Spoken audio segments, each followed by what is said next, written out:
Hemshech Ayin Beis, Volume 1, up to the bottom of page 253. This will be the beginning of chapter 131. It's discourse, I believe, 33. Let me make sure. Yes. Anochi Hashem Elokecha. So a summary of the previous Maimer, which is like we've been discussing, is like the second second phase of Ayin Beis, is that there are two flowing parallel track energies. One we call Eir HaBli, one we call Eir HaGvul. Transcendent energy, immanent energy, which of course was discussed at length in the so-called phase 1 of Ayin Beis. But here he goes further, and the key question that was asked was, what is the purpose of the Eir HaBli? Even though, as he said, it doesn't have a purpose, so to speak, that is related to the worlds, because it's a Gilei HaEtzem. Its role is to reveal and express the source, as opposed to Eir HaGvul, the finite energy, immanent energy. Its role is Gilei HaElemus. It wouldn't exist if there were no worlds. The whole idea of spheres is possible only because God wants a structured world, and therefore the spheres come and define that existence that He wants. Eir HaBli, however, has to also have a purpose because it's a Gilui Ritzeni. It's also by choice. So the main point was that its role is to create Bittul HaElemus. Why? Because the revelation that creates worlds can only shape and be commensurate to the worlds. It doesn't have the power to transform them, has the power to create them. The transformation has to come from a power that's beyond them. And that's the Eir HaBli. The Eir HaGvul, as you said in that's 128. Chapter 129, isn't the Eir HaPnimi, the immanent energy, also creates Bittul? It's, the knowledge and awareness of God within existence. He says that too comes because it's through the Eir HaBli, through the Eir Makif, through the transcendent energy. Because that energy alone is Kav Hamida, is an energy that flows and is targeted and focused toward the creation, and each level has to have its definition. Atzilus has to be beyond Biyah, and each world has its degradations and the diminishing. The parsais, the curtains, the veils, and all the diminishing and tzimtzumim. That's what the Eir Pnimi does. That's what the Kav does.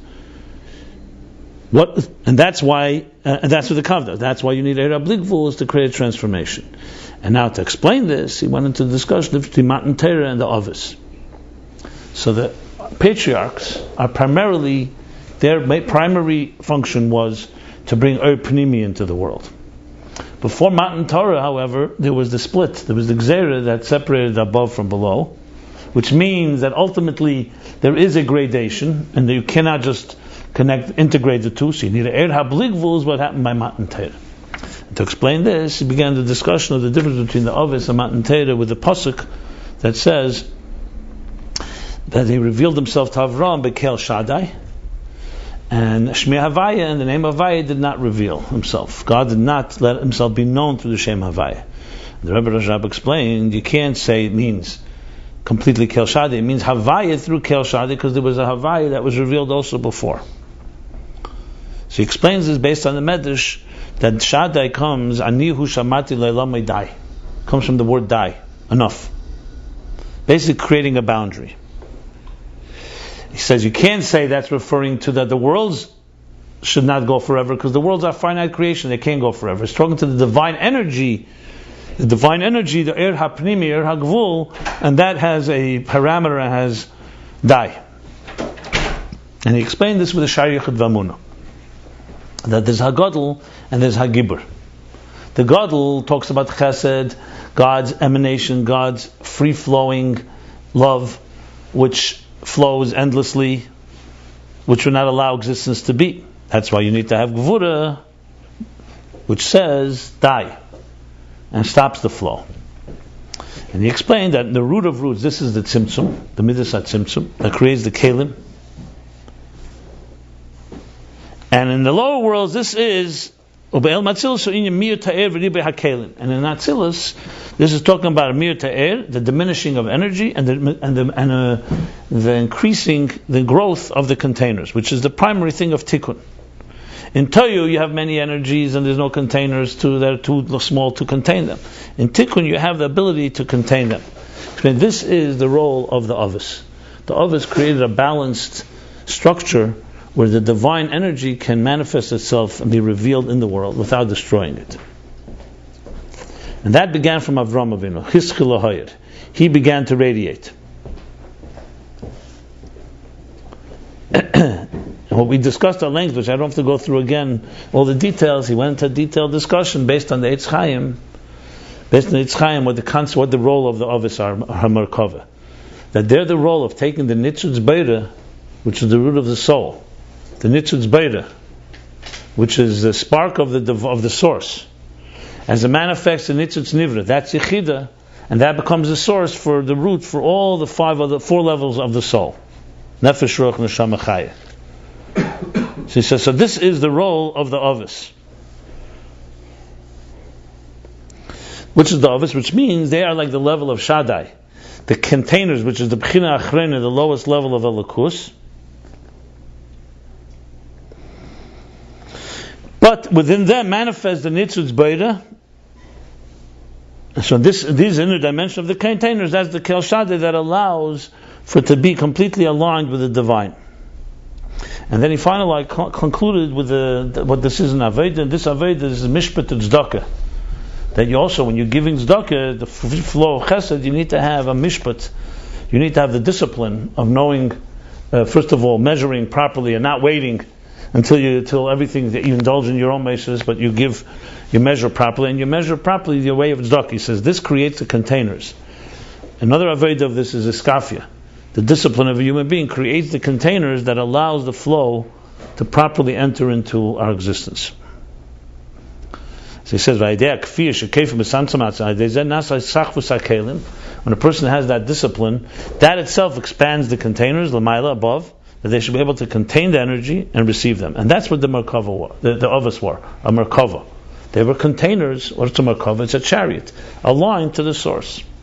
This is Kel Shaddai.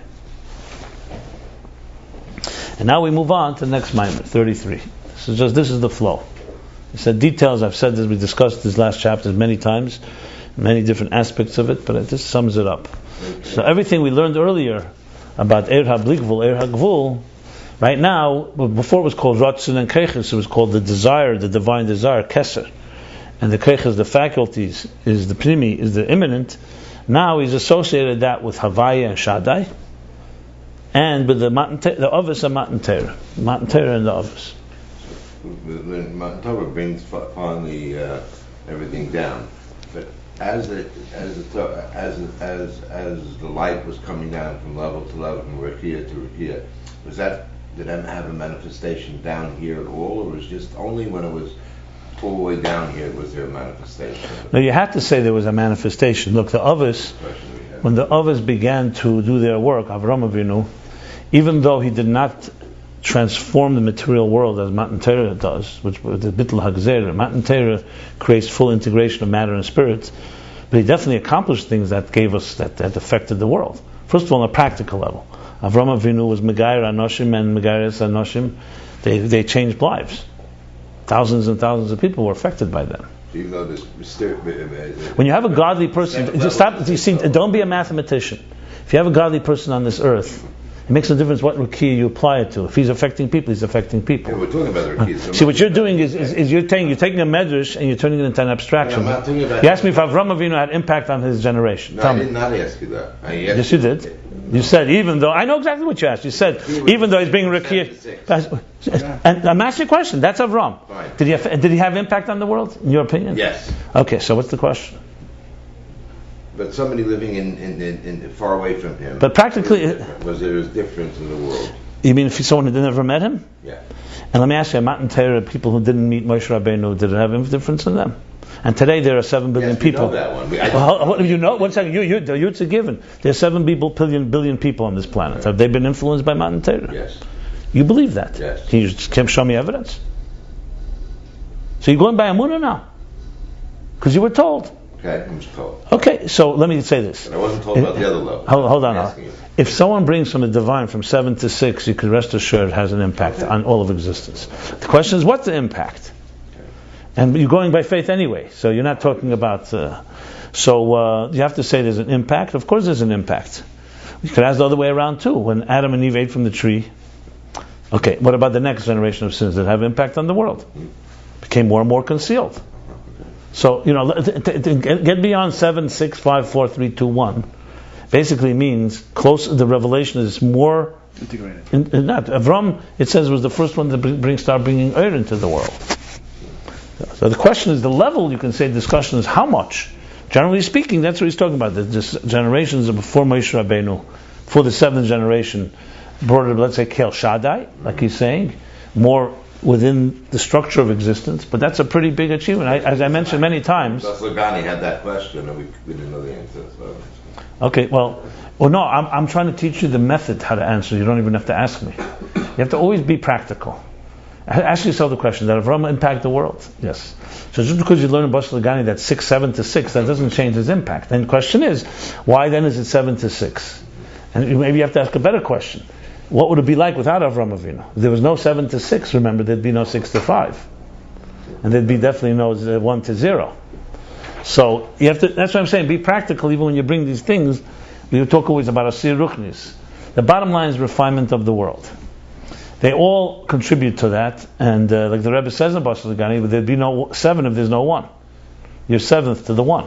So if you ask yourself a question, if there were no 1 through 6, could Moshe have achieved what he did achieve? The answer would be no. I mean, miraculously, anything could happen. We're talking about in some form of order. I have no problem with the question. I'm just trying to say how to answer it. To just ask yourself.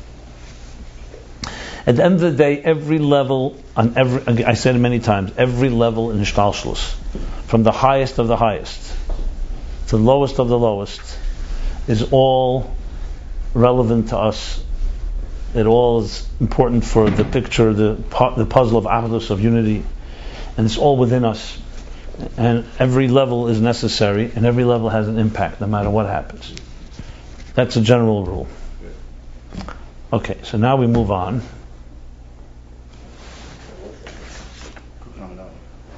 Yeah, I just wanted to 1 second. To Kuf Lamanal. Okay. So the bottom of Reish Nun Gimel, 253. Anochi Hashem Elokach Asher Tzisicha Meretz Mitzrayim. This is the mimer of the second night of Shavuos, Tafresh Ayin Gimel. A little less than 200 years ago. Well, this year, the Shavuos will be this 100 years. So Anochi Hashem Elokach Asher Tzisicha Meretz Mitzrayim. I am your God that took you out of Egypt. So this is the beginning of the 10 Commandments. Question is, what's the inyan? Why are we being told, notified, being informed about Yetzias Mitzrayim during Matan Torah? And even though the exodus from Egypt was a preparation for Matan Torah, nevertheless, we still need to know. Fine, yes, it's an introduction, but here you're saying the beginning of Matan Torah begins, not, a derech hagav that, how'd you get here to this Sinai? Because you came out of Egypt. I am the God that took you out of Egypt. Clearly there's a close relationship. Where we're informed this, the first dibur, the first of the 10 commandments, first of the 10 utterances, words. So they say 10 commandments. It's interesting. It's not really commandments. Aseres HaDibros means 10 words, really. Diburim. Asada Maimoris are 10 utterances, like Amiras. These are 10 dibros. If we say Eser Tzivuyim, or Eser Mitzvahs, or Eser Mishpatim, just mentioning that.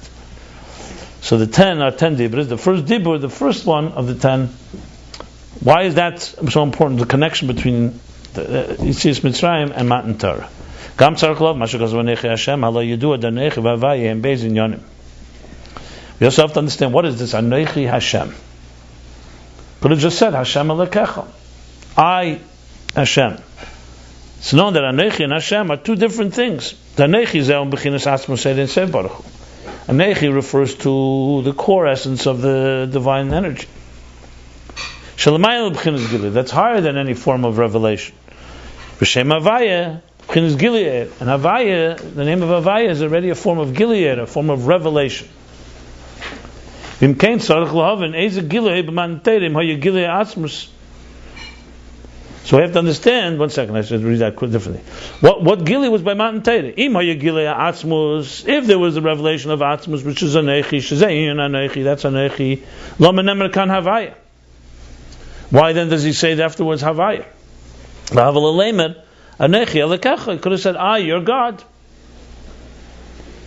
On the other hand, and if the revelation was from Shem Havaya, which is already a revealed dimension, what is this addition? What's the saying? Anochi Havaya. So in other words, we have here really, if you think about it, you have here three levels. Anochi, which is Etzem, beyond any type of revelation. Havaya, which is revelation, as we've learned, it's like Bli Gvul. And Elokecha, which is of course Gvul, Era Gvul, that is the divine energy. The question is, what is this Anochi and Havaya? We don't have to speculate because he's going to answer it, but you see, he's already setting the stage for the discussions we've been having about the different levels of revelation that exist. To understand this, we have to preface by what we discussed, what we have explained earlier, Be'inyan ve'era Avram. In the Inyan and the idea of Ve'era, that I revealed myself to Avram, Yitzchak Yankiv, to the Ovis, that is. Tagili la Ovis b'shem Shaddai. That the revelation to the patriarchs was with the name Shaddai, Kel Shaddai. In his Boyan was explained, the Shem Shaddai Sha'amar le'elam le'elam. That the word Shaddai comes to say Shaddai. Dai means enough, essentially setting boundaries. And we explained, doesn't mean Elome, that the world should not go on forever, because as he discussed, worlds can go on forever because they're Gvul. You're talking about the energy. It's the Hagbola Sa'er. So essentially the breaks. Shaddai refers to the containment of infinite energy in order to be able to create, and to be tikkun, there should be a permeation of these energies in existence. And what is Shaddai in its first root? Who Inyan HaTzimtzum. That was the Tzimtzum, the great Tzimtzum Shaya B'Eid Ein Sof, the great Tzimtzum addition that concealed the whole energy. To conceal and to contain, or you could say to confine the energy. Ubatzilus, that's in the Sheshish. And Natzilus Hu Inyan Miyuta'er. Natzilus, it's not the Tzimtzum addition, it's diminishing of the air. Sheyuchel is Kabul. A diminishment of the energy that it should be able to be received by the recipients. And this too is through the Tzimtzum. And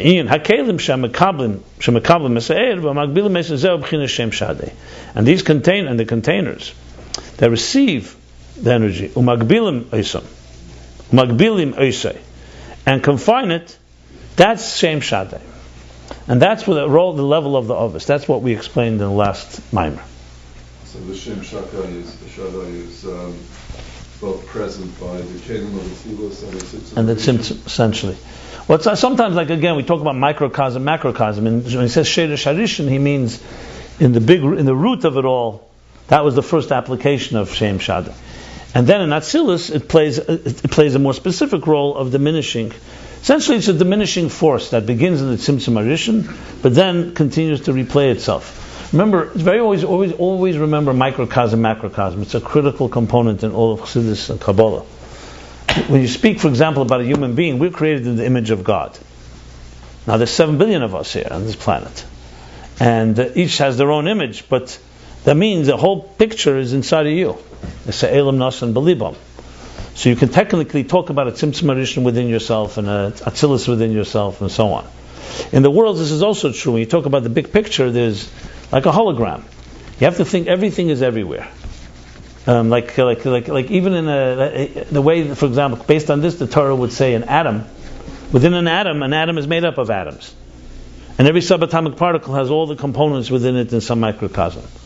Like in a way, like our own DNA is not just scattered DNA. Every piece of DNA has all the rest of the DNA. Wow. So there's a certain type of, this is a constant everywhere. You'll find it everywhere. it gets confusing because you think, which is he talking this or that? So you just have to answer. It's microcosm, macrocosm. It depends. Sometimes he spells it out. Sometimes here he spells it out. Sheresh Harishan. He says right away, Sheresh Harishan is a tzimtzum. And more specifically, it's not Atzilus. I'm just, you can see it in the words here. You see how he's saying the root of the root. You could say, why doesn't he want to just talk the root of the root? Because he wants to talk more. A working model is Atzilus.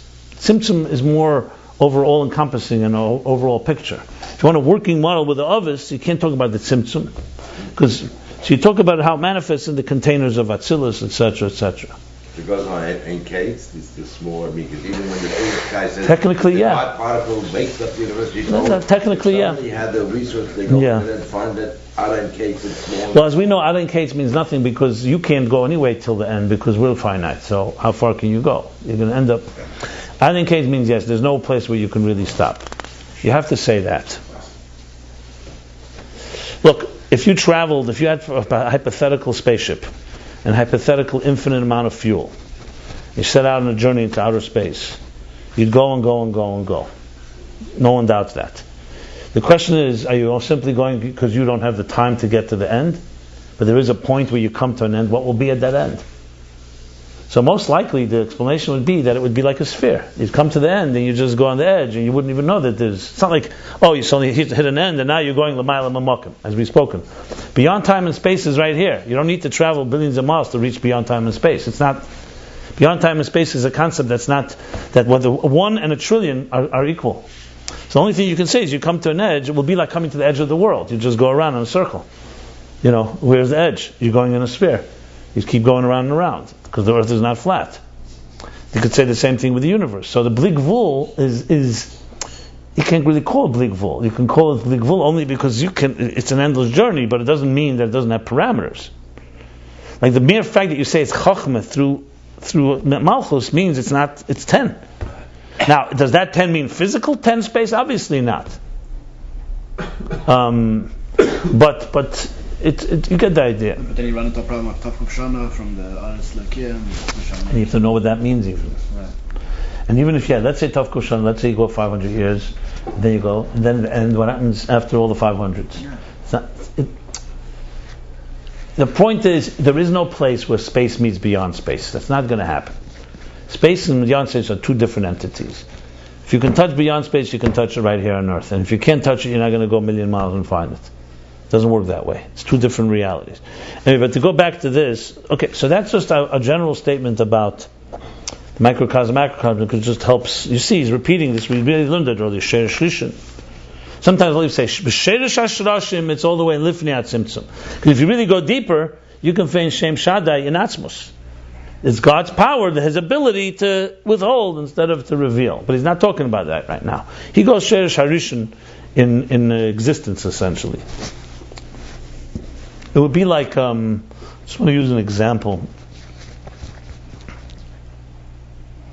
I mean, we do this all the time. We may have 10 faculties. And let's say our chesed is a giving flow. You're attracted to something, so you reach toward it and you give toward it. It's a form of chesed. But then there's another power inside of you called gevura. That's your power to withhold. So conceptually, even if you don't act on it, these two forces are within each of us. Even if you don't have your foot on the gas or your foot on the brake, you have these two forces. Now it plays itself out in our lives in many ways. In a macrocosmic way, the bottom line is you don't let everything hang out. When you meet people, you're constantly exercising some gevura and withholding something. No one just says everything, unless you're drunk.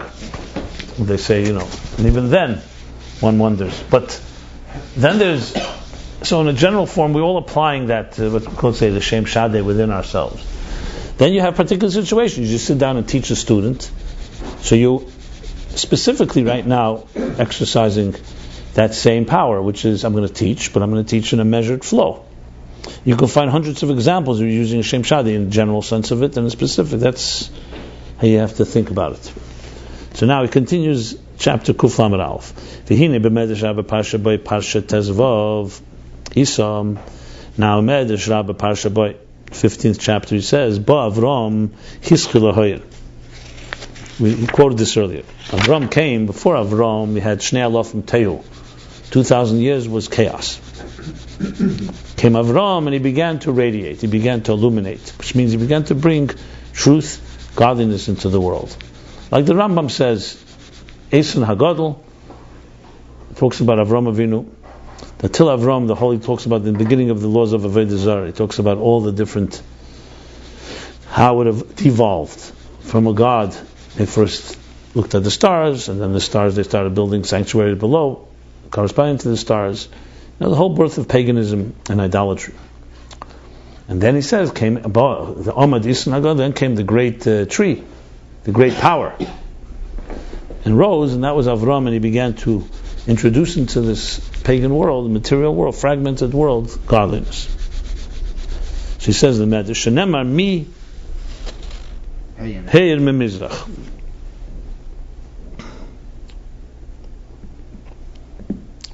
Hair with an ayin, but clearly he's referring to hair as like a radiating. So who radiated from the east? So Avram Avinu lived in the east. He lived in Ur Kasdim, which was like east from Israel. It's called Mizrach, the eastern world. Yeah, and he came from there. So hair could also mean from the word air, to wake up. From the physical to meir Mizrach. Boy Yitzchak, the Medrash continues, then came Yitzchak. Afu Heir. He too, also he radiated. Shenemar Er Zerua, la Tzaddik. Er Zerua, the Tzaddik is, Er Zerua is a sow's light, plant's light. That's Ubezer Chelik Aleph Mem Hey Amid Beis, and the Zer, first volume 42b, Mashma, it appears, seems, the Mashakosum Miheir, Hu inyan er zerua. That this thing that says by Miher, by Avram, that itself is the level of er zerua, of the planted energy. V'hainu sha'ovis b'chlal himshichu b'chinas er zerua. Which means that the ovis in general, including Avram, they drew down an energy of er zerua. So even though the Medrash should say Miher is Avram and Er Zerua is Yitzchak, from the Zohar it's Mashma, appears Er Zerua is a general for all the others. And the Pasuk in the Medrash is basically a proof that it's not, in other words, it's not exclusive to Yitzchak, this idea of Er Zerua. That's what he's saying, based on the Zohar. Now he's going to explain, what does Er Zerua mean? What does Er Zerua? What does it mean, Er Zerua? We say it also night of Yom Kippur, Er Zerua Latzadik. Rosh Tevis, it's Be'akiva, Erzerul Tzaddik. Being Erzerul Lamaila, Inyan who, what is this Inyan of Erzerul above? What does it mean? Because it's like a strange expression. I mean, poetic, it's nice, but Erzerul means a planted energy. Usually you say Ilon Zerua, you say a seed, you plant a seed. What means planting an energy, a light? So he explains, now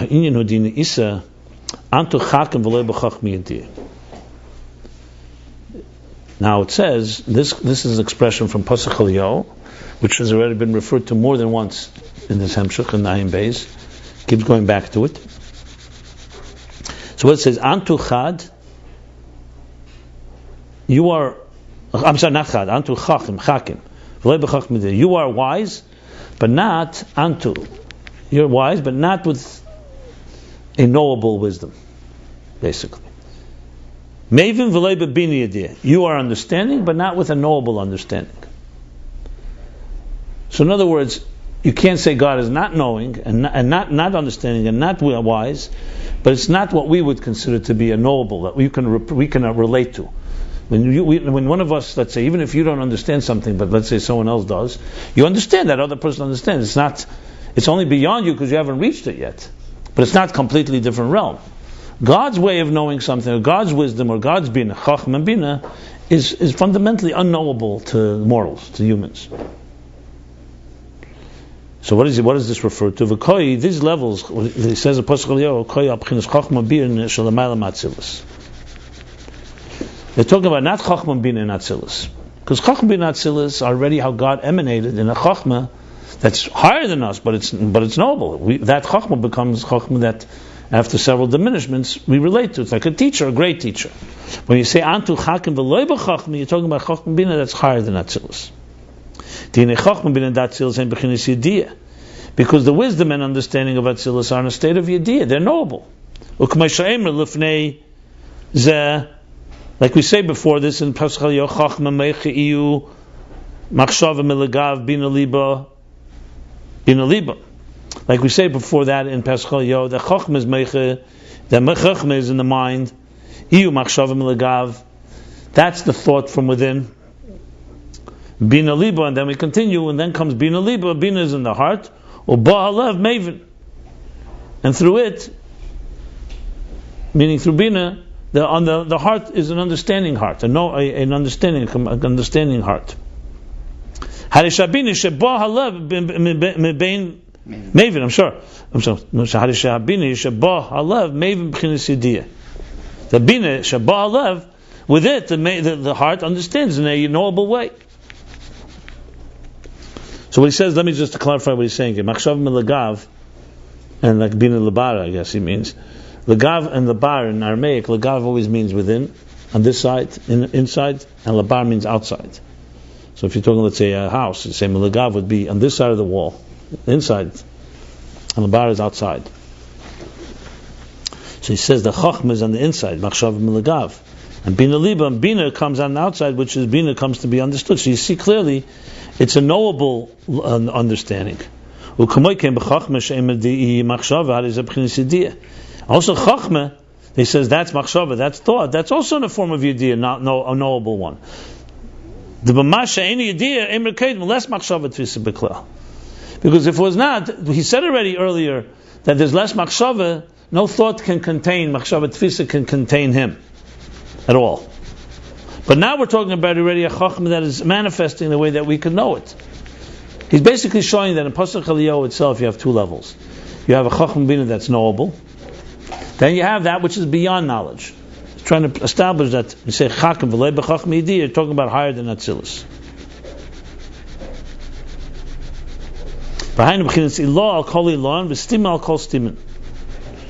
So what does that mean when you say less machshava tivisa beklal?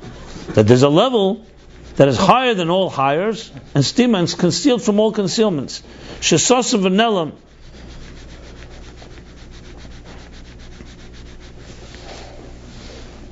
I'm sorry. V'hainu, which means b'pchinis kol ilan, the level that is higher than all hires, and stima and concealed from all concealments. Shesasav v'nelam isa the less machshava tivisa beklal. In other words, on that level that is beyond everything, higher than everything, and higher than all hires, and concealed from all concealments, on that level we say less machshava, no thought, tfisa beklal. Less machshava, tfisa be. So therefore, if you look at once he said that, and now that he's saying that it's iyu machshava milagav, that you have machshava milagav, means there is a thought. This means it's a chachma yediyah. It's the opposite of less machshava tfisa beklal. Anyway, what he's establishing now, remember, is all continuing from things we've learned earlier. So we learned, if you recall, that the spheres exist in Atzilus, and they're like revealed and functional faculties. But then they're also existent. Remember, we learned they're in Keser. We also have in Keser where they begin, or in the 10 hidden spheres. That's the sphere of Sagnuzis.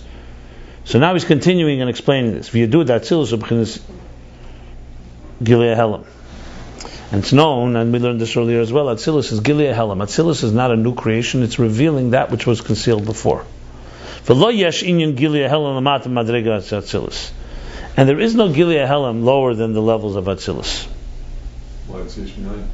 Yeah. Yesh Ma'ayin, let's explain what this means, because it's also confused by people. Everything comes from God. So you could say everything is Yesh Ma'ayin, or you could say everything is Gilei Helam. The difference in Gilei Helam and Yesh Ma'ayin is that there are things that emerge, that emanate from God that retain a godliness about them, and there are things that don't. So you look at a table, of course it comes from God, and in some way it's Gilei Helam because it didn't create itself. But you can't call it Gilei Helam because it's not like its form of manifestation is one that is very different, completely different, antithetical to its source. So that's why it's called Yesh and Ayin. So Yesh, its Ayin is invisible from it. Its Ayin is like a mystery. Gilead Helam is something where, for example, you see water coming out of your faucet. You know there's a reservoir behind the wall, pipes that travel to a reservoir. So it's Gilead Helam. It's only revealing you didn't know there was water. Now you know there's water coming out of there. So what you see is commensurate with and a reflection of where it comes from. Yesh, its identity is such that does not declare that it has a source. You could say, I exist on my own, even though it has one. So Atzilus is a Gilead Helam. Atzilus is absolutely Chachma Bina and has structure. But its structure, if you ask Chachma of Atzilus, what are you? I'm an extension of the divine Chachma. Obviously God is beyond Chachma too. He has Bina, he has Bria. What about Chachma and Bria? Bria Chachma will say, I was put here.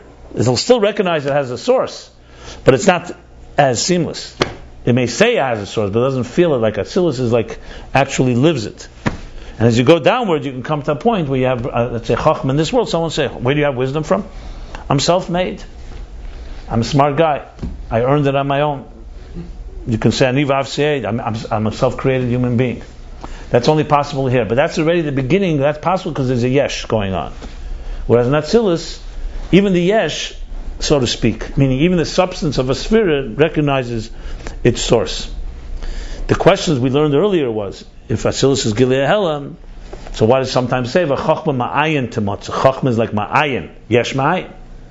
And he asked this whole question. So the general answer is because Chachma is not ayin compared to Chachma, unconscious wisdom, is ayin compared to the bligvul that's beyond the structure of 10 spheres. So if he has the bligvul, Chachma does not reveal anything about that which is beyond structure. It can reveal and be an extension of the divine, but not an extension of that which is beyond the structure, the divine structure, so to speak. So compared to Esses Spheres Agnuzis, compared to Chachma, you can say it's Gilead Helam, but Chachma compared to the spheres, the infinite spheres, higher than the 10 spheres, you'd say it's an element of Yesh Ma'ayin there. But not Yesh because it's a Yesh and says, I exist without a God. Yesh simply because my existence completely doesn't reflect that divine infinity. So there's really two things. When we say Yesh, two things are happening. One is Yesh is saying, I don't have a source. I'm self-made, or I don't feel the source. The second thing is, I definitely don't reflect the source. That's a given. In Atzilus, you can say that it doesn't. The first element of Yesh doesn't exist there. It never says I'm self-made. There's no such thing in Atzilus, but it could still be that do you reflect the divine? So the part of that Atzilus reflects the divine. It reflects the divine that manifests in Gvul, in structure. But as far as bligvul of godliness, you could say that Atzilus does not reflect it, and therefore, in that sense, Atzilus is like a Yesh man, a Chidush, so to speak. Not Yesh as in the first element of Yesh, but more the Chidush part. And truth is, we learned earlier that even the number of the spheres tells a story, and even tells the story of bligvul. Because from Gvul you can jump to bligvul, because Atzilus' Gvul can lead you to know that there must be something beyond the structure. But it's still not in its purest form. Then we learned Sphira from Sapir, where real revelation of the divine is a pure bligvul energy. So it's very relevant to the whole flow of. I'm just connecting it all. So to go back to this now, so just to sum it up, Atzilus is divine structure. And the Ovis, by the way, is Atzilus. Ovis ain't in Merkava. They are completely aligned 24/7, like he says in Tanya, exactly what God wants. Now you could say, hey, that's a pretty big achievement. It is. That's why we shouldn't dismiss it and just say, hey, well, they're nothing. Look at Mount Torah, they had bligvul. If we were like the others, we'd be fine. As I said, we have Mashiach here already. The thing is, God has more than even the others have, because even Atzilus is, at the end of the day, only spheres. So there's a whole bligvul element that came through Mount Torah. So I'm saying, because we got spoiled, and we learn about bligvul, we think, Gvul, I'm done with Gvul already. But if you go into Avodah, I would say we have plenty of work to do in the Gvul too. You see what I'm saying? We easily talk about Atzmus. As I said, we've been spoiled. But let's be very honest. A person just does and follows the structure of the divine, we're also in pretty good shape. Okay? So basically what he's saying is, so Atzilus now is Gilead Helam, v'lo yesh in Gilead Helam mata madregas Atzilus. And we don't find an in of Gilead Helam lower than Atzilus, because lower than Atzilus is already, you're talking about a yesh is emerging.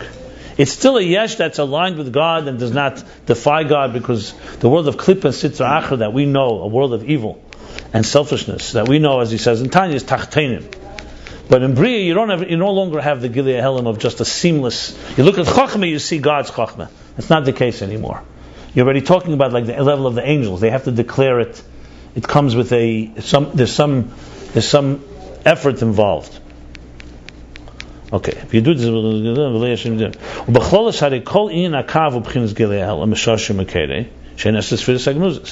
that's what I'm saying all this. You see, he's relying that Rebbe Rashab is now going to a point where he's relying on things he said earlier. They have to be referred to, or else he'll lose, because this is not coming in a vacuum.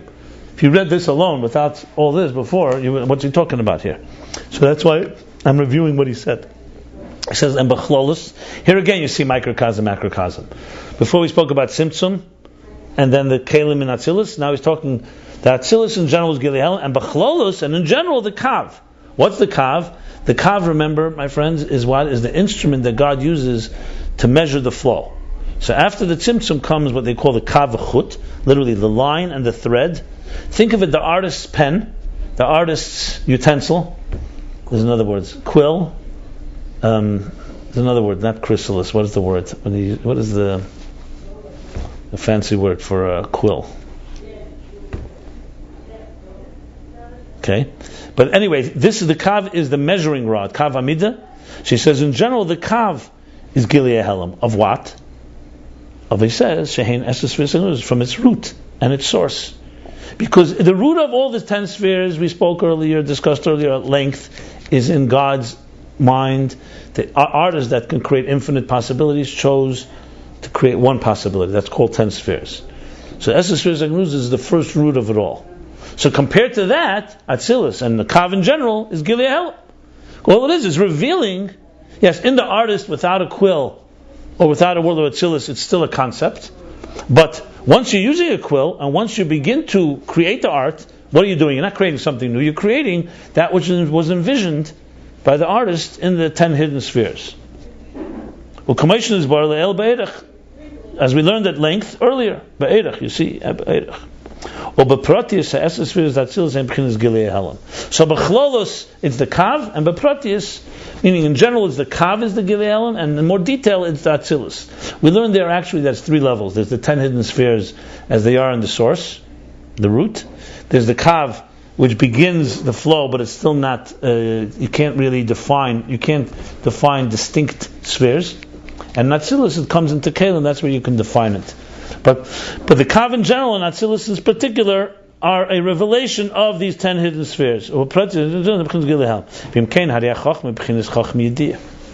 this goes all back to saying that Chachma is Chachma Yediyah. Therefore it's Chachma Yediyah.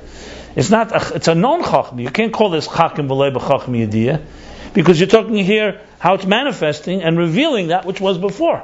That's a knowledgeable Chachma. So, like we learned earlier, the purpose of Atzilus was that there should be the divine understanding and divine feelings in this world.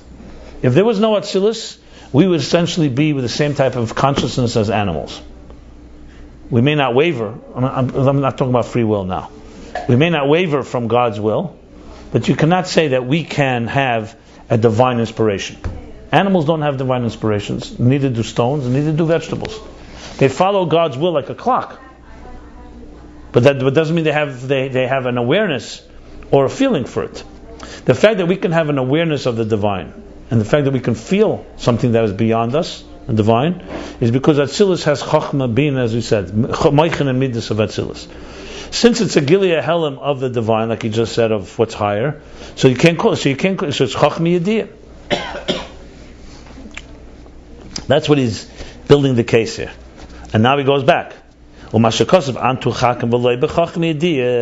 when you say you are wise, not with knowable wisdom, and then you are bina, you are understanding, not with knowable understanding. You have to say that's referring to a chachma bina, wisdom and understanding that's higher than Atzilus.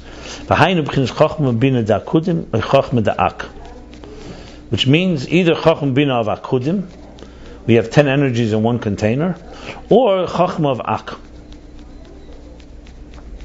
Why does it say Chachma Bina Vak? I'm not sure. The loy b'Chachma Yediyah Adayin. That Chachma is not yet a knowable Chachma. Like it says in Zohar, the lav inu nuhurin. This is a very famous Zayar quoted in some Avov and different places, that it's a place, Lav Inin Nehurin. There's no light there. There's no revelation there. Lav Inin Nehurin. It's a state of being that has Lav Inin, not in any way, Nehurin comes from the word Zayar. Yeah. Whether it's Akudim or Ak. The essence for this Atzilus in Bechinas Mitzias Eiris. Because the 10 hidden spheres in Atzilus, they are Mitzias Eir. There's substance, there's air, there's energy there. But the 10 hidden spheres are not yet energies. Now, so clearly we have here several levels he's talking about. We have the 10 spheres of Atzilus, 10 spheres of Akudim, we have the way that it's Na'ak, and now he's bringing it into us as the spheres of Sagnuzah. So which one is he talking about here? But one thing is for sure, when you say Chak and B'lei B'chach Miyadi, you're not talking about Atzilus. The question is, how high are we going? Now let me let's make this not mathematical, make it a little more palatable. One of the classic examples he returns to in Ayin Beis again and again is that understand everything from our own flesh. So let's think of our own unconscious. What keeps beeping? Is that from the camera? My phone. Oh. That we understand things in our own sense. So when we have conscious understanding of something, right? A conscious wisdom, we know comes from a place that is not so conscious, like an unconscious.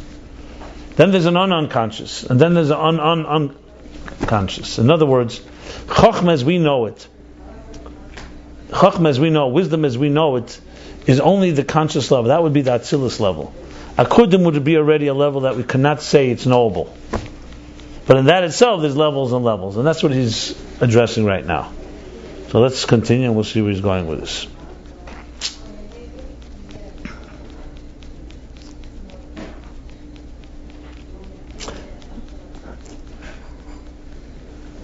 Shari Eser spheres da Akudim, Ima Yesem Eser Eres, the 10 spheres of Akudim. And we know there are 10 spheres there because we say it's 10 energies in one container. They're bound in one. Ima Yesem Eser Eres, even though there are 10 energies, Harihem Akudim Kulam B'Klei Echad. They're bound, all of them bound in one container. The example I've been given for it is a seed, actually. I don't know if that's where he's going with Er Zerua, but a seed. When you see a seed, unless you know, it doesn't seem like it has all the details that are going to emerge from it. All it is a seed, a tiny seed. Say seed in the ground. You plant it, and you don't add anything to it. You water it and so on, this seed begins to blossom. One day you realize that the seed had all of it inside of it. So how would you describe the seed? You have to say in some form or fashion it has within it all the details. Except you can't call them substantial. You can't measure them. You can't even cut open the seed and you'll see branches or anything. Even though it does say in one Maimer, some Maimarim, if you put a seed under a microscope, you could detect details. But which is true. You could. Even one cell, but it's extremely microscopic. But it's still, even if you can detect it, it's still microscopic in the sense that you can't really call it a tree. You call it a seed. I'm just using an example. I don't know if it's the perfect example, but just the idea. So he says it's 10 energies, but they're all in one container. They're like in one cell, all 10 elements. And we have to say you have to say they're there, not in any form of mitzias, which means you can't say that they're there in any form of substance, which is true. You can't say in a seed you have leaves, apples, fruit, branches. You could say it has all the potential in it, but you can't call it mitzias davar. I'm defining mitzias davar here as a substantial entity. Like the faculties of the soul that are encompassed within the core of the nefesh, of the soul. When you say, and it becomes very difficult to even understand, we see a human being functions, you have the ability to see, thank God, the ability to hear, the ability to conceive, the ability to feel. How do these abilities stand? We know that doesn't come from the body alone, because a corpse can't generate such faculties. It's a container for these faculties. So they're coming from some form of energy. If you were able to dissect the energy of whatever the soul looks like, would you find in it vision and sight, sound, and so on, and the rest of it? No, you wouldn't. So that's what is the example. They're not in a form of mitzias. That doesn't mean they don't exist. It means that they can't be in any substance, any distinct substance there. And I'm talking about substance. I'm not talking about substance, physical substance. We're talking about even the substance of a faculty. When you see with your eyes, so yes, the power of sight is still not, you can't touch it, but you are experiencing it in a very vivid way. I am seeing an object. I see a table. I see this. I see that. How are they inside the Etzem HaNefesh? They said there's Heder HaMetzias. So one of the proofs he's bringing is because if not, how do they all reside together? You know, once it comes into the body, they have already power of vision. Power of vision is only in the eye; it's not in the ears. The power of the sound is only in the ears. So he's saying, how do they rest together? The only way you could say is, you have to say, because they don't have any defined substance. If they had defined substance, they wouldn't be able to be in one container. They wouldn't be able to coexist that way. When we talk about Te'afariya, we say that the eye is a keli fariya and the ear is a keli for shmiya. Why can't we just say, in a similar vein, that the nefesh is a keli for the esek teichos together, and why do we have to force ourselves to say heder mitzias? It's just a different kind of keli. That keli that can handle more than one iron, whereas the eye is a limited keli, can only handle. So what keli how would you define this keli? An eye is clearly a defined container that has measurable elements, and you could even know what will make an eye work and what it won't make it work. What would be the keli how would you define this one keli that is the nefesh? It's not the body. What you're saying, I think it's nice keli. Yeah, okay, but let's get beyond words here for a moment. If we said, I'll give you an example. If we said there was a holding, there's like a holding, what's the word I want to use? Like a holding room, that the energies of the soul all reside, for example, let's say in my palm. I'm just giving you a crazy example. And from there, they start moving one into the eye, one into the nose, into the ears. So you say correct what you're saying, that there's a level where they all reside in one container, that I'm calling it a palm, and then they move on and then actually manifest in each container. Even if this is true, that there may be a level of what's called keches nalamim, before they actually go into the eye, there's a place that resides in the general human body, whatever that means. That may be true, but he's not talking about that level. Because no matter how you twist and turn, you have to come to a point where they originate in some place that doesn't have a container, a body. That it's just, as you said, this nefesh neser keches means that the soul is like an energy that just has many, many abilities within it. And he's saying it has the abilities, but he's saying you have to say they don't have the substance that they do when they manifest inside the actual containers. So you want to call it substance? Well, we learned earlier, compared to the etzem hanefesh, keches haklulim b'nefesh are also not the etzem hanefesh. So in that sense, they're already chachma bina, but and what he wants to lead to is that's not chachma b'lei b'chachma yediyah. That's the point here. So you could, if you wish, break it into the soul itself, the soul's capacity, ability to see and so on, but it's still not the power of sight in your eye.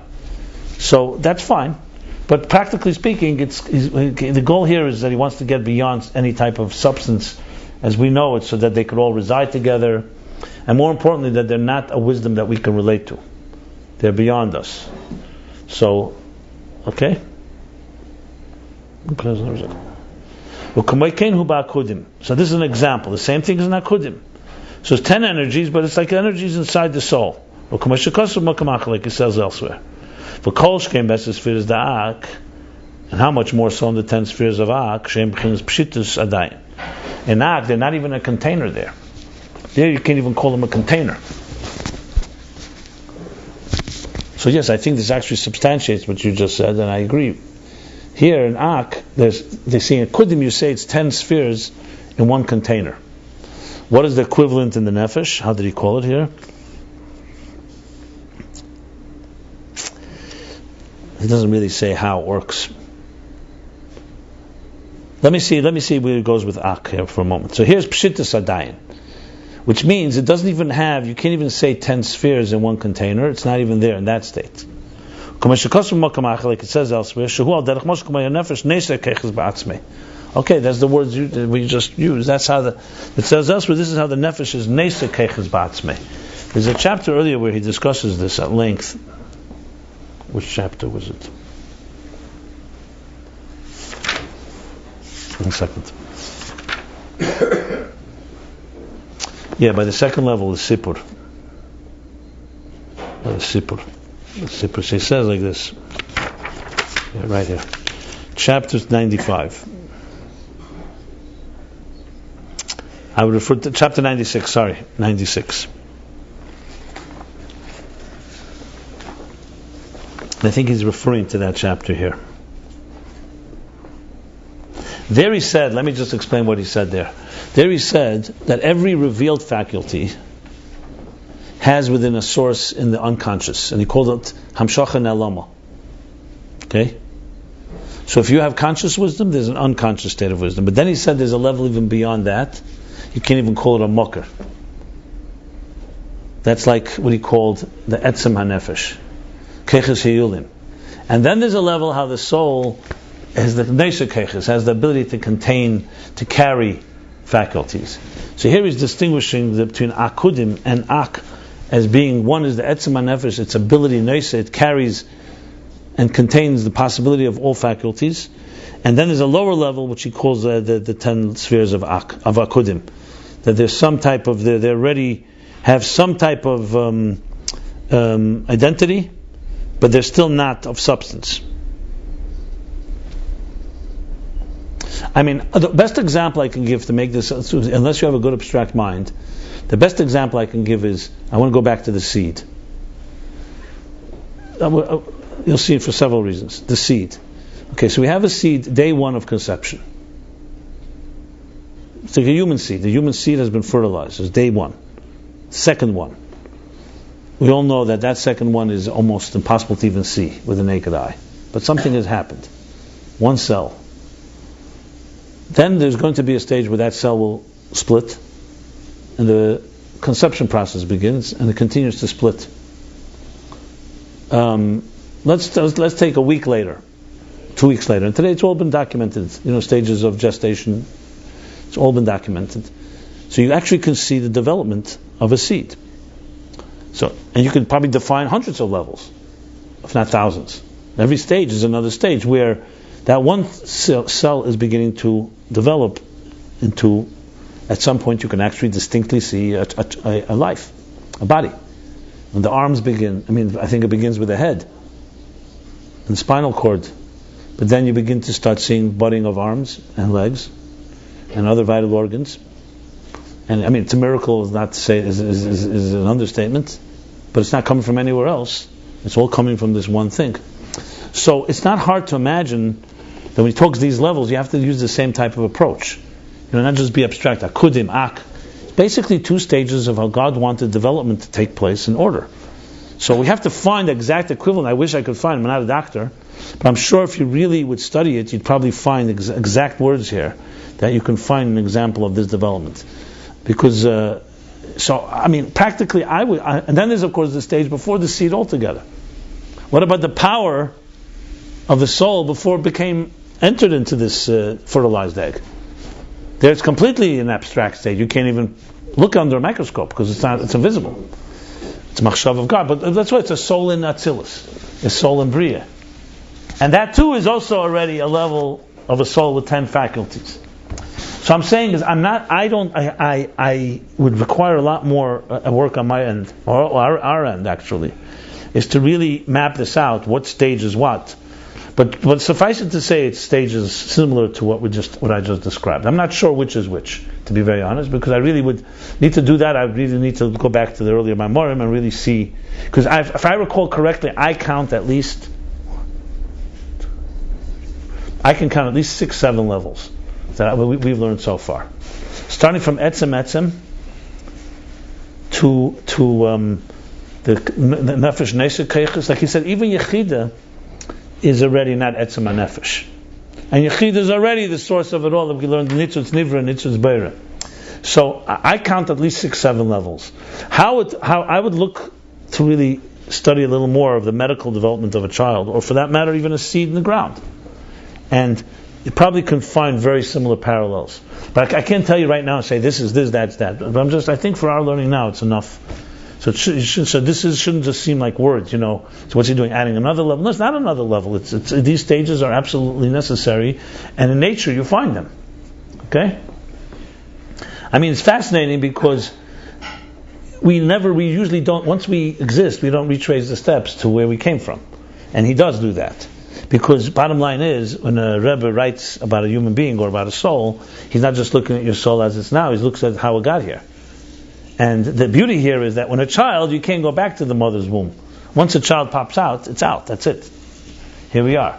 In Ruchnius and in Avodah, you can go back to levels, like on Yom Kippur, you're actually going back into Yechidah Sheba Neshama. So you're going back to a stage, as let's say like going back to the Big Bang, and you can rewire things. That's the ultimately beauty of this. You follow what I'm saying? In other words, all these levels are happening as we speak, because creation is constant. So imagine if you were able to go back to the point where you were in the second week gestation period and say, you know what, I want to rewire. I shouldn't get so angry at everything that comes my way. That would be nice, right? If it's genetic. I'm not saying it's genetic, but you get the idea. So I'm just pointing out that, because I know when you learn this, unless you address it in this personal way, it becomes very abstract, meaningless almost. You go back to Gilgal Achar, he said, Kirshma Lamita. Yeah, right. It's true. But all I wanted to do is just I wanted to get your mind to think in these type of stages, because that's what he's talking here. Ak is a little earlier, Akudim is the next. So Kolshke and Besses is the action is Pshitus Adayin. So Ak is Pshitus Adayin. In Akudim you can't say Pshitus. Pshitus means shapeless, substanceless. In Akudim you're saying there's something there, but it's not. It's in one container. Again, I don't know which of the examples, but it's one of the levels that I describe. Ak in this case could even be before this conception, the moment before conception, where Akudim would be everything is in one seed, and Ak may be the moment before. No containers. No containers. No containers in the containers we're talking about. Containers compared to higher levels, you can call air also a container. But we're not talking about, Yeah, you have to say this, because in the seed, when it begins to be when it begins to develop, arms, legs, eyes, ears, they're all in one cell, in 2 cells, in 3 cells. So they have to say they're not a substance as we know it. But they are there in some way. In Ak, it seems, is much more pshitus, adayin. Okay.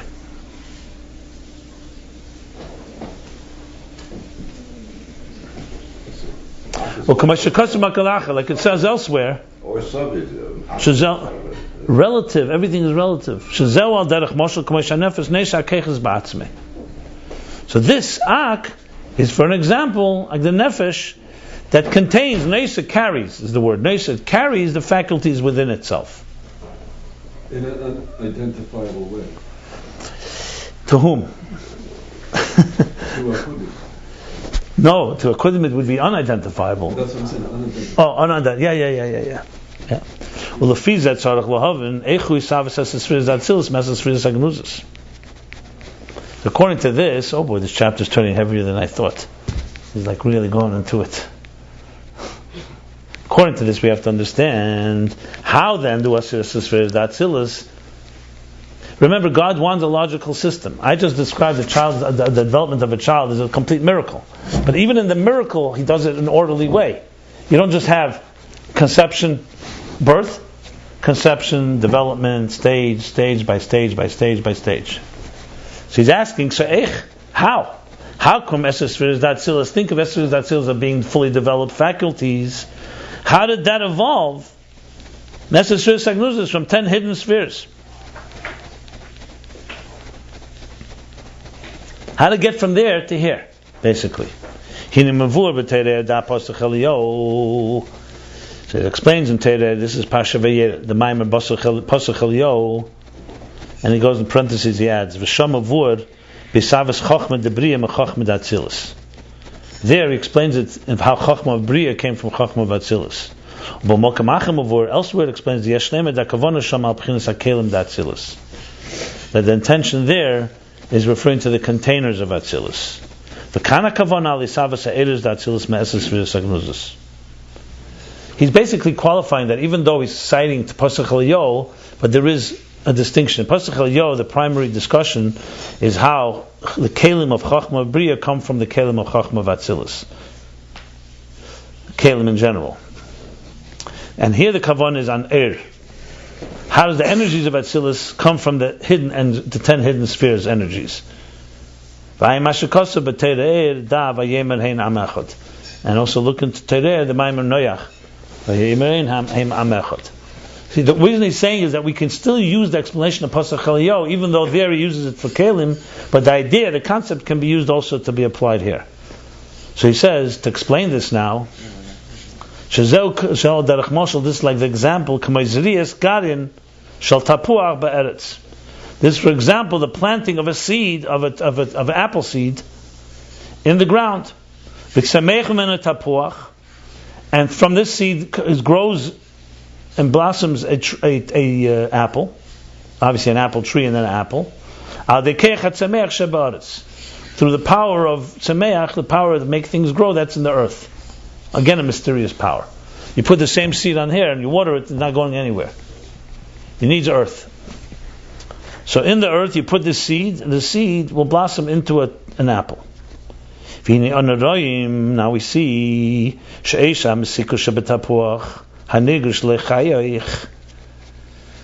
that sweetness in the tree, in the apple, that is felt by your taste, by your palate. No chayich. 1 second. This chayich is there's the 5 hamitzayis hapech. Chayich is one of them. Felt by your top of the mouth, top of the mouth. Yeah. There's chayich. There's the sfasayim. There's the lips.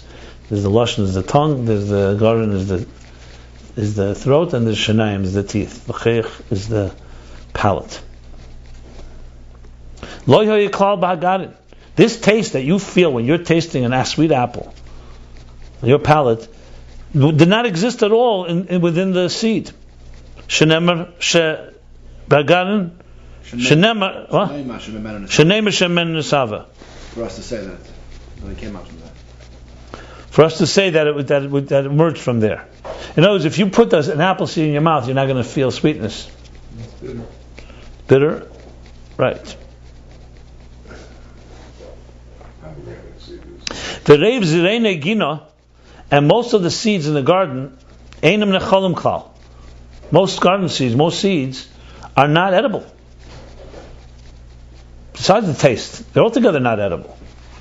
V'im neimesh shememenu shemekeich hatzemeach nesav mesikus hazeis, and if we say that from the power of growth created, emerged, brought into being this sweetness, haloi ein mitzias mesikus klal b'keich hatzemeach haruchni.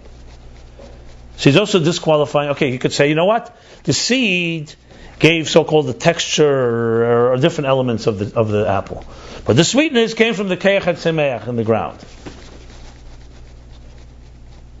There's no such thing as sweetness in a spiritual or a ethereal power of growth. So it's not in the seed and it's not in the keich hatzemeach. So where's it coming from? Now he goes against, he qualifies this in parentheses. Elsewhere it explains, Shagam b'keich tzmeich yesh b'yam mesikus. So he's like asking a question on himself. There are other places it does say that there's a power of sweetness there. V'zeu shapir shashi apasuk yesh v'yaretz she'etemim esa offer. Rashi says on the pasuk yesh v'yaretz, that they actually tasted the earth. There was a taste. So we see from this that there is something in the earth. They knew what to plant there. A vineyard, they knew to plant another type of tree. By tasting the earth, they were able to plant. Yeah. In other words, so that within the earth there were different tastes, or they were able to sense from the earth what it was appropriate for. So that means there's some taste there. Rakshahu mesikus ruchni. The only thing is, it's not a physical sweetness. Like in other words, when they tasted the earth, it wasn't that they felt exactly the taste of what was grown from it. It's still a mesikus ruchni.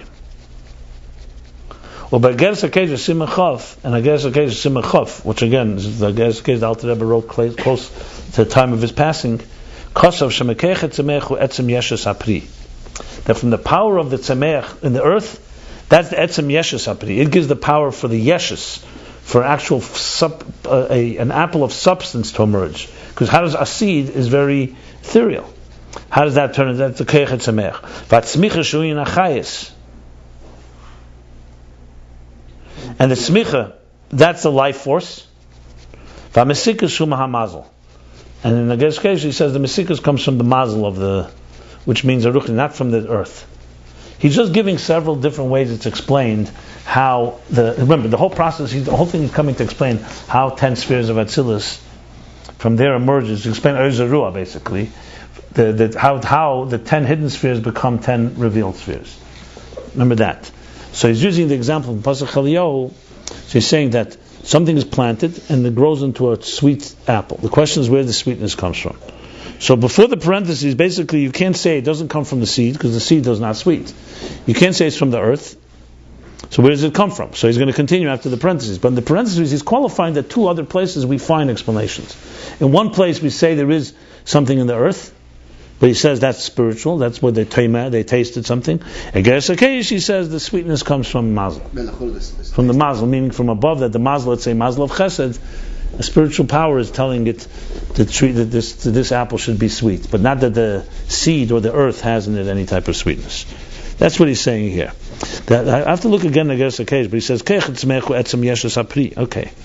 V'asmicha shuyin achayis. He said they were able to taste from the earth, then he says it's a mesikas ruchni, so it's like a little bit of a paradox. I think he means to say relative to the taste of the. Let's say they tasted a piece of earth and they say here's a good place to plant an apple tree. You can't say they tasted an apple, the sweetness of an apple. Right, in other words, they tasted something there's something there, but not quite. Right. That's what he means by ruchni. That's what he said. Not everybody was able to do that. Only exactly. That's number one. Not everybody, because he's so tangible that anybody would be able to do that. Right. And secondly, what do you need an apple tree? Why don't you just eat the earth? What do you mean? So clearly, it's not. Who was able to taste? It says in Rashi in Bereshis, Yesh v'Yaretz. But it means like farmers? They were able to sniff out the earth and see which way it's better to plant the vineyard. It's right after the chapter, right after Brei, Od Mechava. Right, I'm saying. So you're saying it's not ruchni, it's like we always read ruchni, it's like spiritual. No. It's not so tangible. Right. Yeah, it means ethereal compared to the tangible, exactly. Then from in Gersh HaKeish, on the other hand, it's completely spiritual. It's mazel. It's a mazel. It's a mazel saying that you have this taste, you have that taste. It's a mazel. But now here he's going. Let's go back outside of the parentheses. What I don't understand is the word hatzmicha sho inyan hachayis. That's what I'm not sure what he meant by hatzmicha sho inyan hachayis. Etzem mekech etzmechu etzem yeshus hapri vatzmicha sho inyan hachayis. The actual growing. No, keich etzemeach is that from there comes the actual yeshus, the substance of the fruit. And the tzmicha maybe, shuyin achayis, and also the growth, which is like the life that it should be alive, that it should continue to live. Okay, as opposed to mesikus is from the mazel. Fine. Ayin who. So we have a question on the table. How from a place? How did sweetness come to an apple? Even with the parentheses, the question is not answered. It just says that there's different explanations, but the question is really how from ruchnis comes to gashmis, basically. Say more question. That's the question in Beis. The answer in this is, however, there's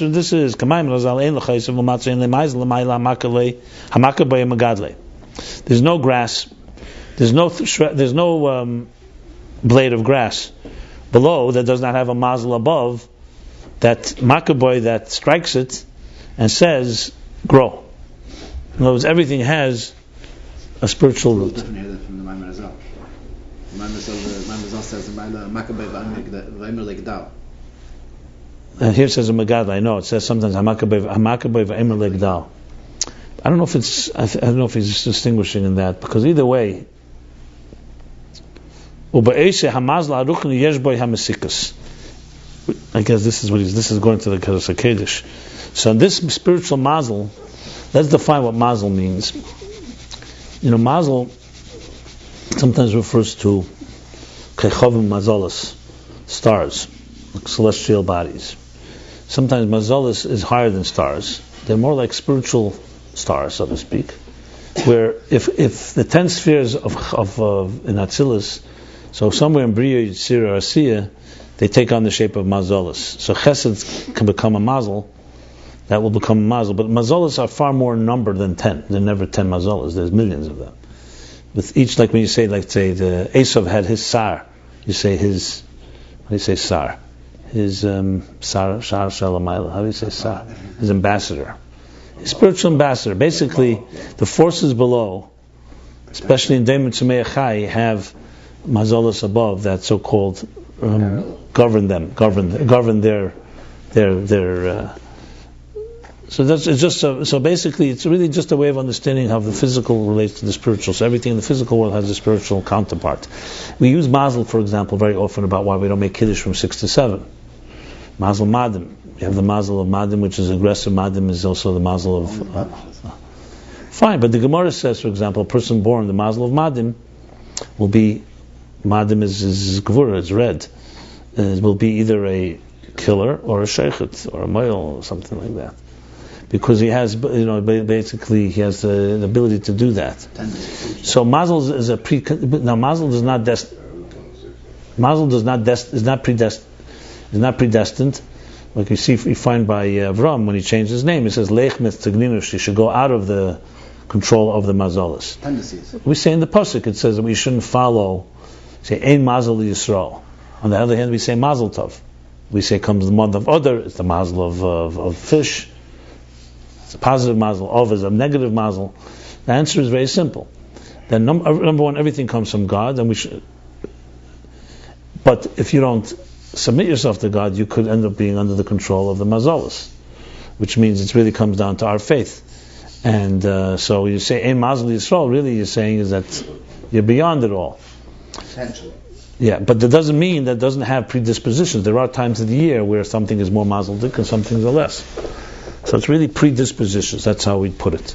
But when it comes to things that don't have free will, creatures of the earth, they each have their mazel that essentially is their spiritual counterpart that dictates and that defines their personality.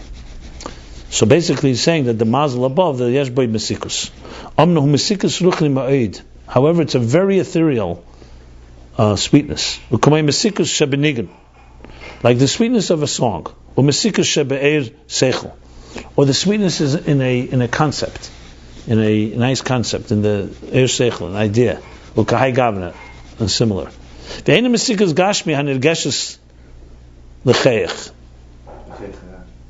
Hagashmi. It's not a sweetness, physical sweetness that is sensed or felt in a physical palate. How do you pronounce it?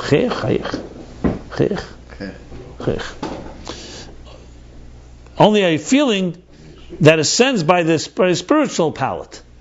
So there's a spiritual palate too. So the spiritual palate feels spiritual tastes. For example, the taste of a beautiful song or beautiful idea. It's also sweetness.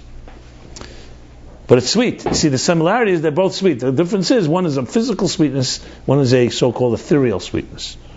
Like for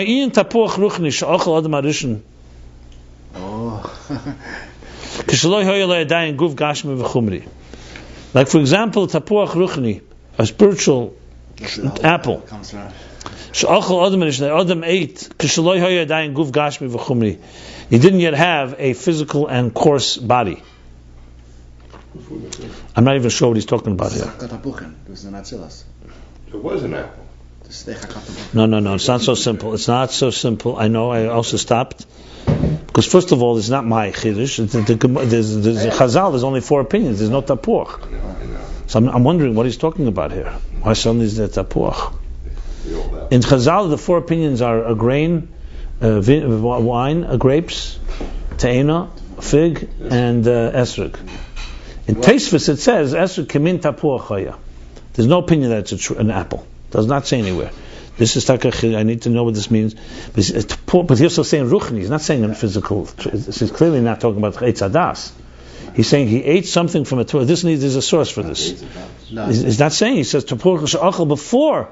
He had it when he ate from eitz hadas. He had a guv gashmi. Oh, so this is when he was. Yeah, I don't know what this is. I'm not sure what this is. It could be, but what's the source? There must be a place. But no, but it's also interesting that it is a tapuach. So I want to know if there's any connection between this and eitz hadas. Rashi says that when Yaakov came to get the bracha by Yitzchak, It smells chakal tapuchim. Which means I know what it means. But it doesn't refer to Adam Rishon. It's Gan Eden. it's Atzilus. No, it doesn't say refer to Adam, but it's the same Gan Eden. Right, the yeah. That's the apple orchard. No, I know the level of chakal, but I never. I'm talking about where does it say that Adam tasted from it? Maybe. Okay, we got to look that up.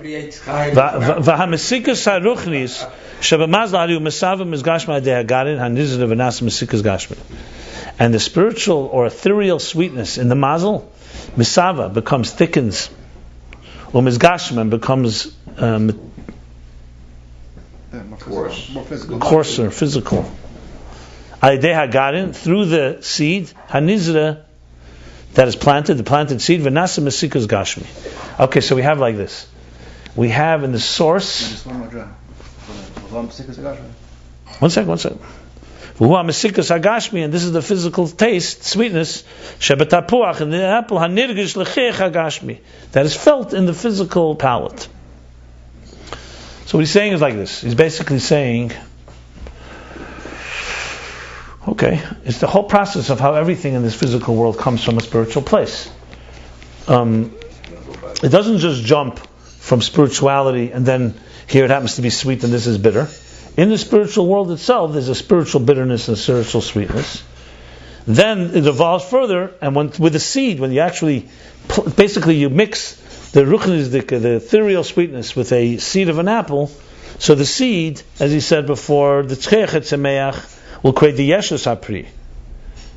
And the sweetness is coming from an ethereal sweetness which now takes on a physical form, and that's called physical sweetness that we taste. That's the process, how it happens. So there are different factors coming to play that turn something into the personality that it becomes in this physical world. That's the answer, basically. Yeah. 3 partners in creation. So basically, that's the chiddush here. That's what happens. So if you taste the seed, there's no sweetness. He said if you taste the ground, the earth, also before the parentheses. Generally speaking, it says it's still ethereal. However, what the chiddush is that even on an ethereal state, you could have the beginnings of a sweet taste. And that sweet taste then becomes a physical one once it connects with a physical seed. It would be something of this nature. You could say like this. Look, parents, the personality of a child, we're talking about the genetic, hereditary personality, will have similarities to its parents. We see this all the time. However, if there's no seed, the hereditary genes that we have are not going to go anywhere. They manifest in the seed, and the seed, they become something that you can actually see. And sometimes you'll see in a child something the parent that remains latent in the parent, and the child it comes out very, very obvious. Or could even skip a generation. You see that in color of hair and other things like that, or even personality types. But you need to have 2 things going on here. You need the root in the gene, which is relatively still ethereal, because you can't see it in the parent. Then you need the seed to be fertilized and then grow into an actual child. So you have that. Takes a latent so-called hereditary, a latent gene that becomes physical once it becomes into another person. So you do see essentially a process that takes place. If you didn't have the mazel, then basically you'd have to say it's a miracle. That God simply throws, where's the sweetness come from? There's no place where it would come from. Which also answers another question. How does the earth have it? Even those that tasted the earth, how does the earth have it? So you have to say that itself is coming through the levels. Mm-hmm. That's also Vitamin. That's giving it that. Yeah, clearly. I mean, it doesn't say that specifically. Vadugma is, yeah. Vadugma is that you will allow the example of this be understood with the 10 hidden spheres. They're like, for example, the sweetness in the mazel. It's still in an ethereal state. You can't even call it the energy of wisdom yet. As we know wisdom, yediyah, chachmi yediyah. Like you said, it's chakim v'lei b'chachmi yediyah. Because chachmi yediyah would be like the apple that grows from the seed. Yeah. That, or chachmi yediyah would be. He says it further. This is all explanation of Erza Ruah, what the Ovis accomplished. Okay, let's continue. Let's see here. As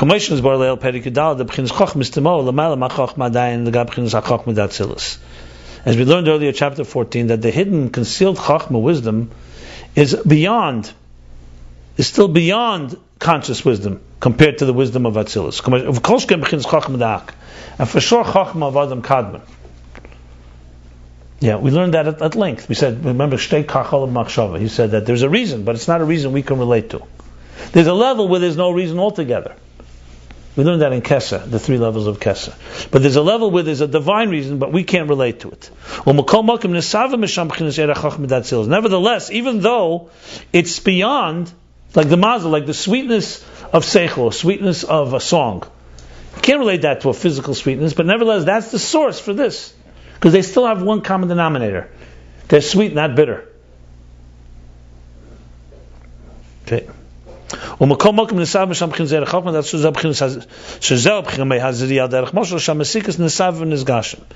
this is like a planting of something, implantation, for example.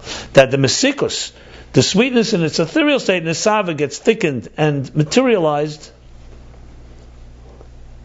as it enters into this world.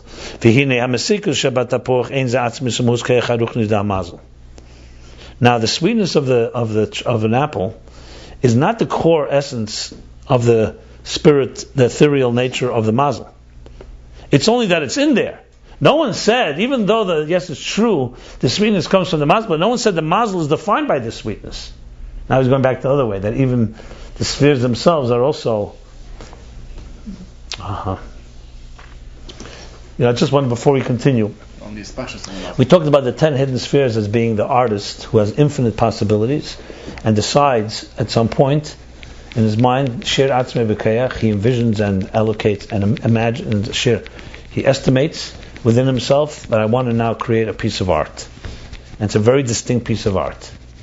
Now let's say, for example, he shares it with you. He shares his vision with you.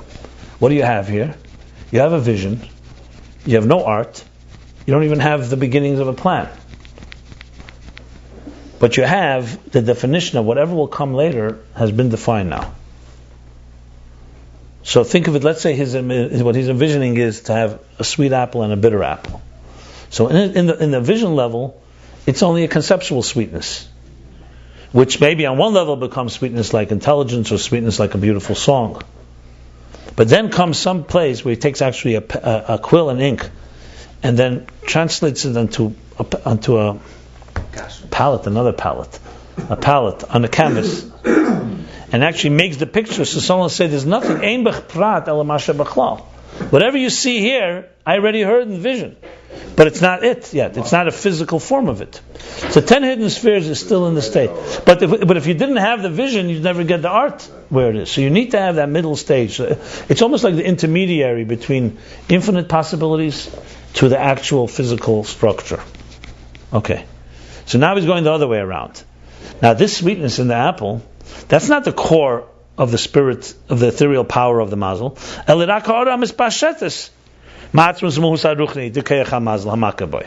It's only a reflection that extends from and emerges from the core essence of the spirit of the power of the mazel that strikes it and says grow, or makes it grow.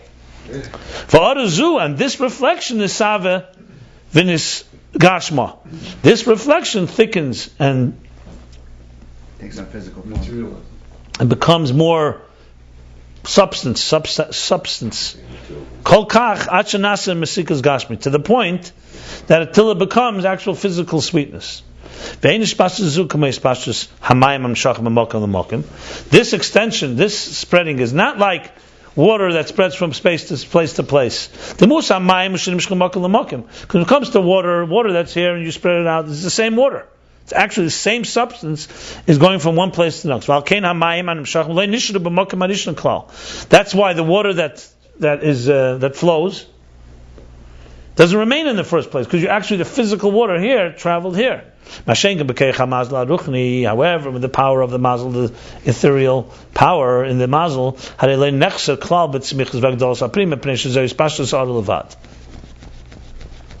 Nothing is diminished in the source of the mazel once there's the growth and the development of the fruit.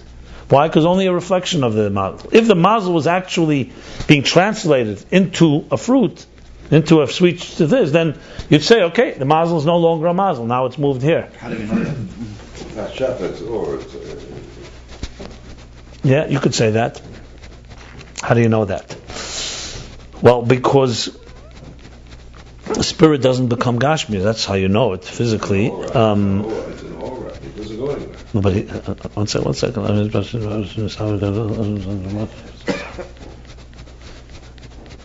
Well, you know, in Ruchnius, by Lamaila for sure you know it, because you know God's not defined by the 10 spheres. That's for sure. In the Mazel, you'd have to say because it's spiritual, and spiritual doesn't become physical. It's just a source for it. So it's only it's only a reflection of that place. Let's continue. And this reflection is the thing that becomes mizgashim, substantiated. No, substance, full of mizgashim. That megushim becomes coarser and takes on a physical taste, sweetness. The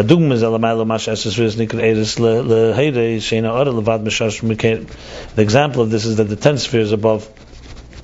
The example of this above is that the 10 spheres are called Ayin because they show they're only a reflection of their source and root. Let's go back to the artist. I said the artist that envisions the image. Yes, without that, there's not going to be any art, physical art. But he's not defined by those 10 spheres of his. That doesn't reflect who he is. It's only a reflection of him. So same thing is here. So the example goes both ways. The 10 hidden spheres evolve into 10 spheres in Atzilus, like the sweetness of the mazel becomes physical sweetness. Obviously Atzilus is not physical, but an example. And yet the 10 hidden spheres are only a reflection. The sweetness in the 10 hidden spheres is only a reflection of what the spheres really are like, because they're not the etzem of the spheres. They're only ha'ara, and they do not create any change in the source. Behind the commission is like we learned earlier, chapter 54. Be'inyan eir v'shefa. Here you go. The difference between eir and shefa. The shefa, there's the enya eir she'ena eir shinach hazrashal. Light that comes out of something does not create any change in, God forbid. Okay, where a shefa does create a change. So we have like this. So we've established.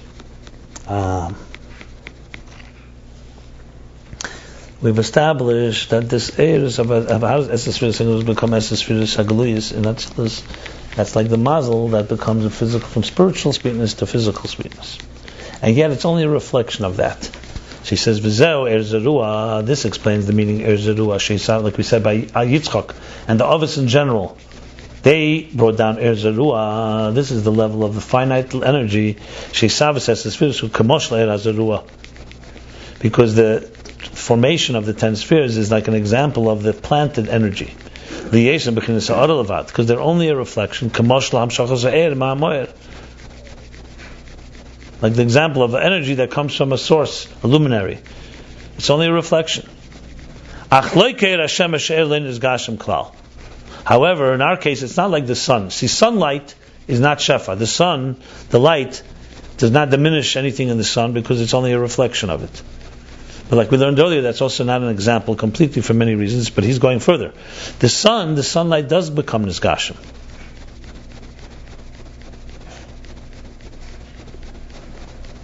No, I'm sorry, my mistake. No. Not like nisgashim klal.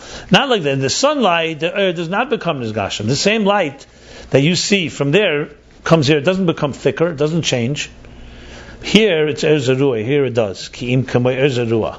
Here it's like a planted light energy. Shayde hagarin hazerua ha'ara misava misgashim. So it's not like sunlight. Sunlight is only an example for the air part. So we have a very interesting paradox. The 10 hidden spheres, on one hand, are like light. It's only a reflection and not the core. But it's also a light that's not like sunlight. It's a light that actually goes through changes and will become thickened and coarse to the point that it will actually assume physical properties.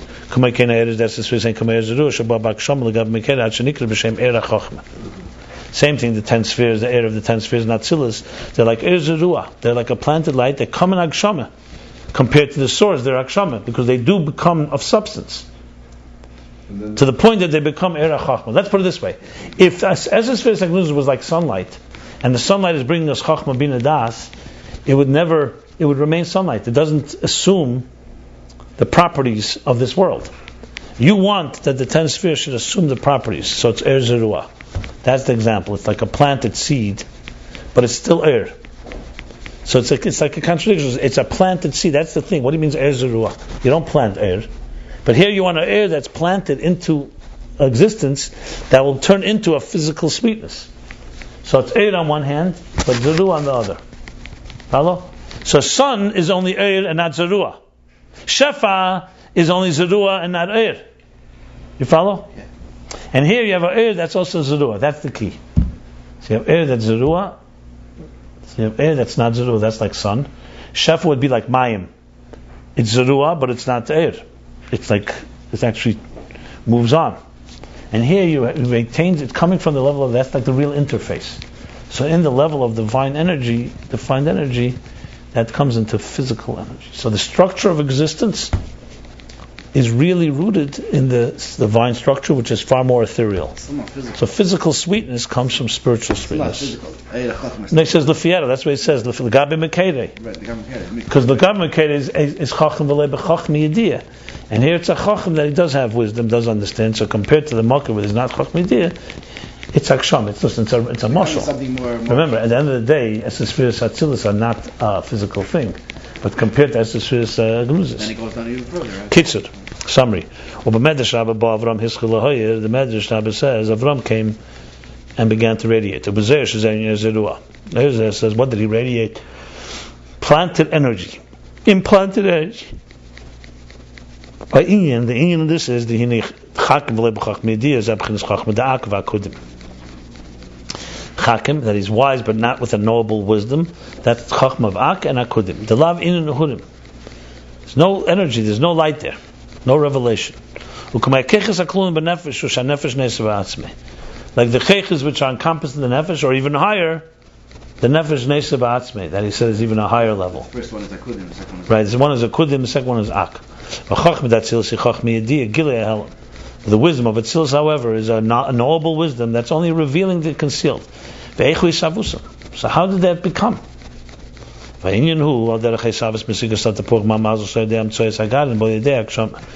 like the emergence, the coming of how the shaping of the mesikas, the sweetness of the apple from the mazel that comes through the interface of the seed. So it comes into Ksham, and the intermediacy that comes in a material takes on substance. Now the sweetness of the apple is only a reflection of the sweetness of the mazel, and there's nothing missing, nothing diminished in the source. Not like the light of the sun. Here we're talking, it actually comes into Hakshama, physicality, like through the seed.